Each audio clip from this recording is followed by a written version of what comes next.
snowed again today, but my footprints look real cool. Wow, look at that. Timberland, please give me money. Because that was like a sponsor, almost. I could use some money. It'd be nice. Hey there everyone, my name is James, and today I want to talk to you about how I got stuck in a stairwell for 2 hours. Back when I was in the 11th grade in the spring of 2012, I had the incredible opportunity to go to Ottawa for a week through a program called Encounters with Canada. All I had to do was pay $500 and I had my flights, my room and board, everything for me covered.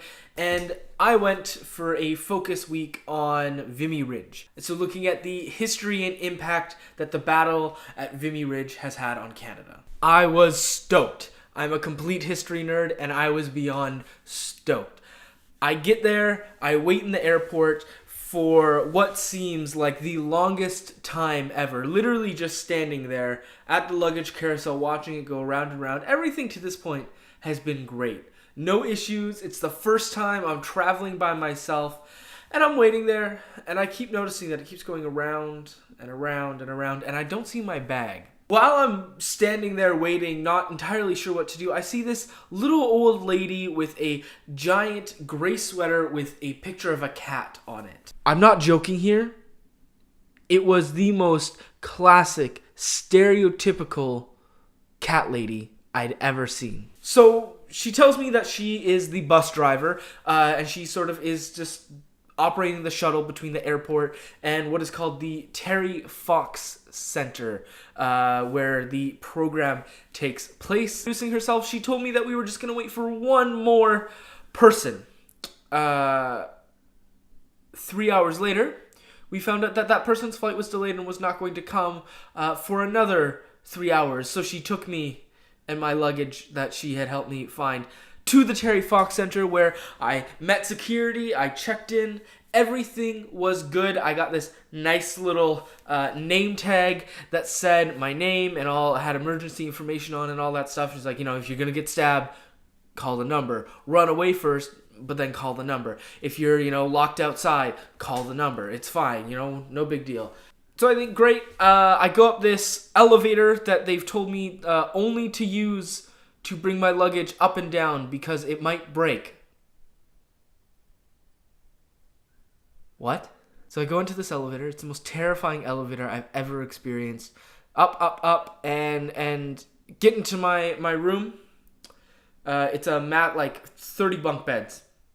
Pick my bed, put my stuff in it, good to go. And I see this door, and it says Stairwell, and then it has a sign in French. At this point, I didn't understand any French or care, and I didn't bother reading it. So I opened the door, went through it, and it was in a stairwell.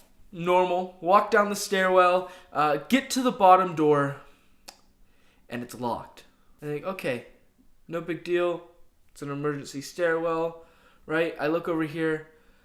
Emergency doors to the outside that say, "Warning, alarm will sound." Now I had just arrived, and so I wasn't about to push an alarmed door and embarrass myself for the entire rest of the week. I didn't want to be the guy that set off the emergency alarm within 10 minutes of arriving to the facility. And so I went back upstairs. I checked the door because I was, surely I'll be able to go back through this door. No big deal. I get up to the door, look at it, and there is no handle on the door. Now, I don't mean like no industrial size handle. I mean like there is physically no way to move this door. You can only open it from one side. That is the other side. I found out very quickly that perhaps this is the emergency exit. So there I was, within 10 minutes of arriving, stuck in the stairwell. I was okay. I thought, okay, James, breathe, think. You got this. It's a stairwell. Doors, right? No big deal. You can figure it out. I try to pry it open. I use my fingers under the door to try and shake it and jimmy it, but all it does is rattle because it automatically locked itself. Just without pushing it open, it's one of those doors that just won't open. So I think, okay, James, what do you have on you? Okay, what do I have in my wallet that might help me? Cards. Yes. So I take a gift card. It was probably to like Sport Check or something. And I try and jam it in the little notch in the door to flick the little switch back into the door and just temporarily open it. So I have one hand underneath the door gripping for dear life and the other way up here. Wait, like here, but like way up here. And I'm trying to get the thing and like smack it in. I almost get it. I pull. And then my card broke, and it got stuck in the door. Tried to get it out. Tried to keep doing what I was doing. Was not going to budge. In fact, I probably made the door even more stuck than it was previously. Okay, so at this point, I'm like, okay, it's been about 30 minutes of me trying to figure this out. No big deal. No one needs to know. I can solve this. And I realized that I have 3 different levels. I was at the top level. There was one below me, another below me, and then the ground bottom floor. So I decided to check every single door to see if just maybe one was propped open or one was just a little bit ajar, to sort of go through and run very quickly and try and find my way out. I checked the door on the other side of the hall. No luck. Walk down the stairs, check the door on the left, no luck. Door on the right, no luck. I checked the rest of the doors and not a single one of them budged. Not a single one of them even moved. So there I was at the 1 hour mark, sitting there contemplating being the guy who would be known for the entire rest of the session, who got stuck in a stairwell for an hour and had to get out by using the emergency alarm system. How about you? But no 16-year-old I know or ever was would ever risk that kind of public humiliation. My pride and ego was too high to be that guy. So what did I do? I sat back and I waited.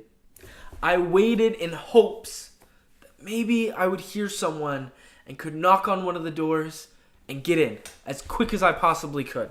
And I waited, and I sat and I waited. I went up back to my door and tried to get my card unstuck and shake the door frame and everything I could. And then I noticed I was getting kind of close to the 2 hour mark here. The panic started to set in. I thought, I'm going to be stuck here for the entire week. No one's ever going to realize I'm here. They're going to think I'm missing. But really, I'm just in the stairwell. And I'm still not going to open that emergency exit door because there is no way that I'm going to let that happen. There needs to be another way out. So I start looking everywhere. I start looking to see if maybe there's a way that I can trick the emergency alarm system not to go off. There isn't, by the way. So if you're thinking that there might be and that you can just go through one of those doors, don't do that. That there is a door that I didn't see quite at the bottom. So you go down these flight of stairs, get to the emergency exit here, and down a hall, there's one set of doors. And if you just turn a bit, there's another. I saw this door and thought, oh my God, I'm a complete idiot. Here has been the exit all along to the stairwell. It was right there in front of me. Why couldn't I use it? So I walk up. I put my hand around the door handle. It's locked too. I don't know what this place is and why they're so obsessed with locking doors. Is this a test? Am I supposed to try and solve something? Why am I in here? Is this the latest escape room? So in my last effort, I slumped to the floor thinking, this is it. This is how I die. In a stairwell in Ottawa.